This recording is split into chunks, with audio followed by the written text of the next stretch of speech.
ओम श्री गुरवे नमः। धर्मानुरागी भाइयों बहनों, श्रोता बंधुओं, आप सब लोगों का इस कार्यक्रम में स्वागत है। आइए कुछ ज्ञान की चर्चा करें। उससे पहले गुरुवंदना करते हैं। ओम गुरुर्ब्रह्मा गुरुर्विष्णु गुरुरेव महेश्वर गुरुरेव परब्रह्म तस्मै श्री गुरवे नमः। अखंड मंडलाकारं व्याप्तं येन चराचरं तत्पदं दर्शितं येन तस्मै श्री गुरवे नमः। मातृवत लालयित्री पितृवत मार्गदर्शिका नमो अस्तु गुरु श्रद्धायै श्रद्धा प्रज्ञायुता चया। ओम श्री गुरवे नमः। भगवान श्री कृष्ण जी का ध्यान करें। ओम वसुदेव सुतं देवं कंस चाणूरमर्दनम् देवकी परमानंदं कृष्णं वंदे जगद्गुरुम्। ओम श्री कृष्णाय नमः। सद्बुद्धि की देवी गायत्री का ध्यान करें तथा परमात्मा से प्रार्थना करें कि हमारी बुद्धि को सन्मार्ग की ओर प्रेरित करें। ओम भूर्भुवः स्वः तत्सवितुर्वरेण्यं भर्गो देवस्य धीमहि धियो यो नः प्रचोदयात्। बोली वेद माता गायत्री की जय। आइए हम स्वस्थ रहे, इसके लिए त्र्यंबकम जी से प्रार्थना करें कि हम स्वस्थ रहें। ओम त्र्यंबकं यजामहे सुगंधिं पुष्टिवर्धनम् उर्वारुकमिव बन्धनान् मृत्योर्मुक्षीयमामृतात्। ओम श्री त्र्यंबकाय नमः। भाइयों बहनों, पिछले सत्संग में हमने बताया था कि भगवान राम सबरी के आश्रम से आगे बढ़ जाते हैं और पंपा सरोवर के निकट पहुंच जाते हैं। उसने कहा था कि आप पंपा सरोवर जाएं। कितनी योग्य थी महिला, उसका कितना ज्ञान श्रेष्ठ था, कितना योग उसका सच्चा था कि उसने बता दिया कि वहां पर सुग्रीव रहते हैं और वहां पर आपकी सुग्रीव से मिताई हो जाएगी।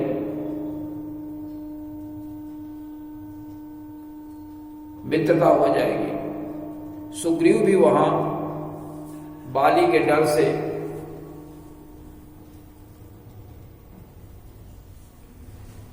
डर से किष्किंधा पर्वत पर रहता था, ऋषिमुख पर्वत पर रहता था।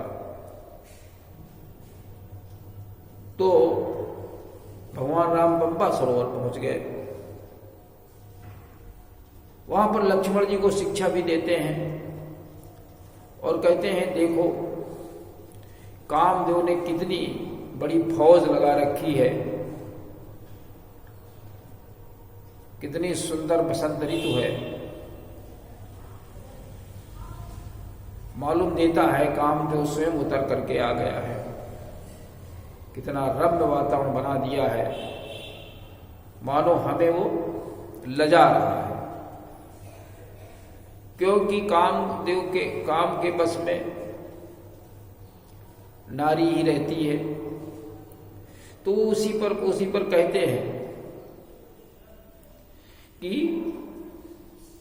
ये तीन जो है इनको अपना नहीं समझना चाहिए, किसी भी समय ये करवट ले लेते हैं। राखी नारी जदव्यूर माही, जुगती शास्त्र नृपति बस नाही। ये सिखावन देते हैं समाज को कि युवती स्त्री शास्त्र और नृपति उसकी आप चाहे इतनी सेवा करें राजा की, और किसी समय मूड बदला, दिमाग बदला तो तुम्हारे खिलाफ होते देर नहीं लगेगी। शास्त्र आपने कितना भी पढ़ा हो उसको बार बार पढ़िए, कितना भी अच्छा अध्ययन कर चुके हो लेकिन फिर भी उसे बार बार पढ़ना चाहिए, तो एक नई रास्ता मिल जाती है। और युवती के लिए विशेष प्रयास, विशेष व्यवस्थाएं रखनी चाहिए। समय समय पर जैसी व्यवस्था बन सकती है उस प्रकार से करना चाहिए, क्योंकि मस्तिष्क डाइवर्ट होने में देर नहीं, बदलने में देर नहीं लगती है। तो राम कहते हैं कि ये लक्ष्मण तीन बहुत प्रबल दुष्ट हैं, जो बड़े बड़े ऋषियों और मुनियों का भी मस्तिष्क परिवर्तित कर देते हैं क्षण भर में। क्या कहते हैं? तात तीन अति प्रबल खल, काम क्रोध यरुलोभ, मुनि विज्ञान धाम मन, और करहि निमिष महु क्षोभ। कहते हैं हे भाई ये तीन बड़े दुष्ट खल हैं। कौन? काम क्रोध और लोभ। ये बहुत ही प्रबल खल है, प्रबल दुष्ट है ये तीनों। और ये जो विज्ञानी मुनि है, ज्ञानी और विज्ञानी, मतलब मुनियों में भी श्रेष्ठ है विज्ञानी। ज्ञानी जो उनको वेद का ज्ञान हो और उन्होंने विज्ञान विकसित कर लिया हो, कहने का है बहुत ही श्रेष्ठ मुनि, और वो विज्ञान के धाम है, और उनके मन को भी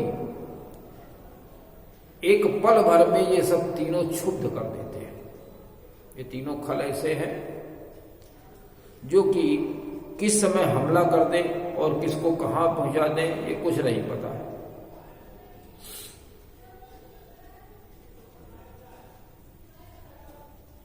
ये सब चर्चाएं होते होते पंपा सरोवर पहुंच गए।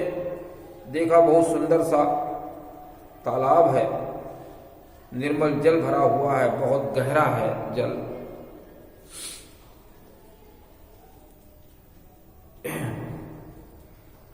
शिव जी पार्वती जी से कहते हैं कोरो क्रोध मनोज लोभ मद माया, और छूट ही सकल राम की दाया। शिव जी पार्वती जी से कहते हैं हे पार्वती जी, ये जो तीन खल हैं, काम क्रोध और लोभ, और मद और माया, मद अहंकार और माया दुर्गुणों का समूह। बहुत से और दुर्गुण है उनको माया में कह दिया जाता है। माया का ये लोग उसको धन और दौलत में, घर गृहस्थी में प्रयोग करते हैं। तो माया दो प्रकार की होती है, एक दुष्ट माया, एक अच्छी माया। अच्छी जो माया होती है वो जगत का निर्माण करती है, और दुष्ट जो माया होती है वो मनुष्य को बर्बाद करती है। तो ये माया दो प्रकार की होती है, एक तो अच्छी माया, एक खराब माया। तो यहां खराब माया की बात कही गई है। तुलसीदास जी ने जी लिखा कि व्यापी रहो संसार मोह, माया कटक प्रचंड, सेनापति कामादि भट, कपट दंभ पाखंड। एक कपट दंभ पाखंड में माया के सेनापति हैं। काम क्रोध लोभ के ये सेनापति है, ये सेनापति है और वो सेना है। तो इस प्रकार से माया का मतलब बुराइयां। छूट ही सकल राम की दाया। राम की अगर दया हो जाए, ईश्वर की दया हो जाए, तो ये सब छूट सकते हैं, छूट जाते हैं। लेकिन अब दया कैसे होती है, इस पे लोग तरह तरह की बातें किया करते हैं। लोग कहते हैं कि जब भगवान का मन होता है तब दया होती है, हमारा उसमें कोई दखल नहीं है।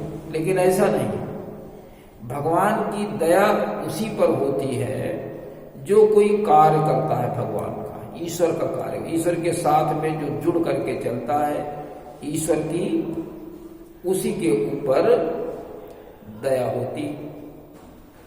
जैसे एक मनुष्य की दया, जब उसकी आप सेवा करेंगे तो फिर उसकी दया मिलने लगती है, कृपा उसकी मिलने लगती है। इसी प्रकार से भगवान का जो कार्य करते हैं, भगवान के गुणों के अनुसार जो चलते हैं, ईश्वर के प्रति जो उनके सिद्धांत हैं, जो उनके विचार हैं, जो उनकी भावना है, उसके अनुसार जो चलते हैं, उनके ऊपर ईश्वर की कृपा हो जाती है। जो 9 प्रकार की भक्तियां बताई हैं, उनके अनुसार जो चलता है ना, तो कहते हैं स्वय अतिशय प्रिय भामिन मोरे, सकल प्रकार भगत दृढ़ तोरे। वो हमें बहुत प्रिय होता है। तो शिव जी कहते पार्वती से, उमा कहूं मैं अनुभव अपना, और सतहरि भजन जगत सब सपना। कहते हैं कि मेरा अनुभव यही है कि भगवान की भावना के अनुसार चलना ही ये सत्य है। हम भगवान की भावना के अनुसार चले, नवधा भक्ति के अनुसार चले, और बाकी जो कुछ का आप करते हैं वो सब व्यर्थ हो जाता है, वो सब सपना है, वो व्यर्थ हो जाता है। हमें भगवान की भावना के अनुसार चलना चाहिए, यही सत्य है, इसी को हमें करना चाहिए। इस प्रकार से शिव जी पार्वती जी से अपनी बात कह रहे हैं। राम जी सरोवर के पास पहुंच जाते हैं, सरोवर की छटा देखकर बड़े प्रसन्न होते हैं।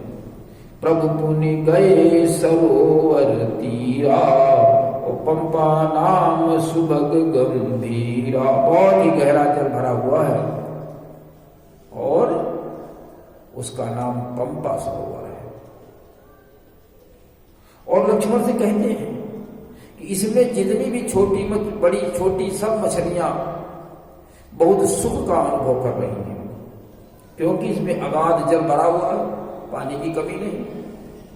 पानी कम होता है, गंदा होता है, तो मछलियों को दिक्कत होने लगती है, आराम से नहीं रह पाती। यहां तो अगाध जल भरा हुआ है, तो क्या कहते हैं, सुखी मीन सब एक रस, अति अगाध जल माही, जथा धर्मशीलन के दिन सुख संयुत जाय।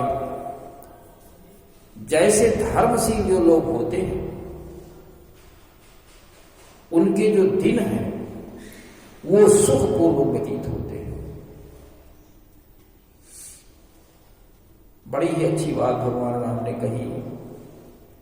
जो धर्मशील व्यक्ति होते हैं उन्हीं को सुख मिलता है जिंदगी में, और हम लोग क्या करते हैं, अधर्म पथ पे चलने लगते हैं।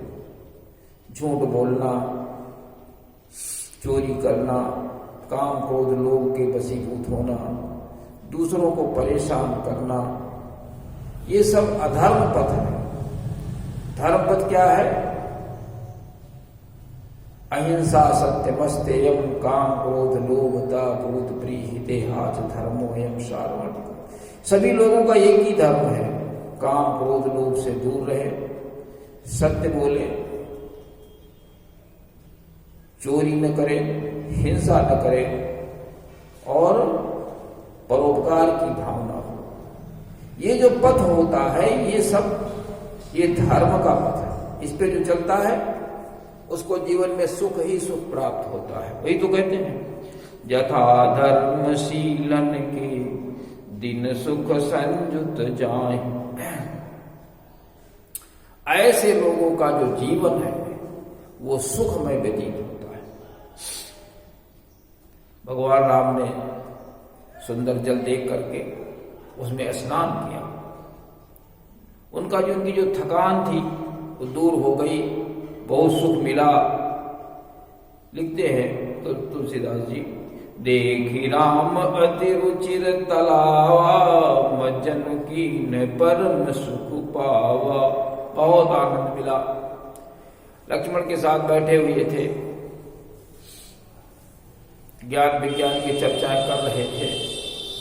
उधर नारद जी के मन में आया कि देखो मैंने श्राप दे दिया भगवान को, तो कि मारे मारे घूम रहे हैं जंगलों में, चलो हम भगवान से मिलते हैं जाकर के, उनके दुख दर्द में हम भी शामिल होते हैं। तो नारद जी बीड़ा लेकर के चल देते हैं बजाते हुए, और राम के पास पहुंच जाते हैं और दंडवत प्रणाम करते हैं। जमीन में लेट करके नारद जी प्रणाम करते हैं। राम उनको उठा करके हृदय से लगा लेते हैं। लक्ष्मण उनको उनके पैर पखारते हैं और पास में बिठा लेते हैं।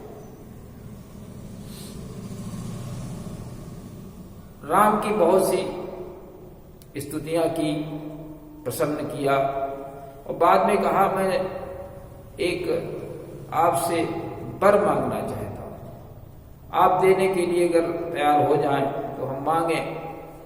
राम ने कहा ऐसी कौन सी वस्तु है जो हम आपको दे न सके, आप तो हमारे परम हितैषी हैं, आप जो कुछ मांगेंगे सो हम दे देंगे।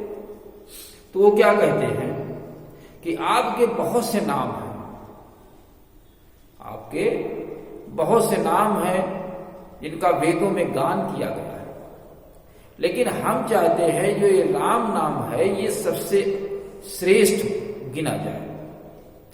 और दूसरी बात उन्होंने ये कहा कि आप जो है पाप रूप की पक्षियों के समूह के लिए बधिक बन जाए। पाप का जो पाप रूपी समूह जो है उनके आप मारने वाले, समाप्त करने वाले, बधिक बन जाए, वध करने वाले। क्या कहते हैं, यद्यपि प्रभु के नाम अनेका, औषधि का अधिक एक ते एका। वेद ऐसा कहते हैं कि आपके बहुत से नाम हैं और एक से पढ़ करके हम चाहते हैं कि राम सकल नामन ते अधिका, आपका ये जो राम नाम है ये सब में श्रेष्ठ हो। और क्या हो नाथ अग खग गण बधिका, और हो नाथ, और आप जो पाप रूपी पक्षियों का समूह है, मनुष्यों से पाप हुआ करते हैं, जान अनजान में हुआ करते हैं, उसके लिए उसको आप नष्ट करने वाले हो। लेकिन ये कैसे संभव है? मनुष्य जो पाप करता है उसका प्रायश्चित भोगना पड़ता है। कोई उसके पाप को नष्ट नहीं कर सकता है, भगवान भी नहीं नष्ट कर सकते, वो मनुष्य स्वयं नष्ट कर सकता है। कैसे? भगवान के गुण समूह को अपना करके वो उसको नष्ट कर सकता है। भगवान के गुण समूह है पुरुषार्थी, परमार्थी, तपस्वी, ये भगवान के सब गुण हैं, 9 गुण हैं भगवान के।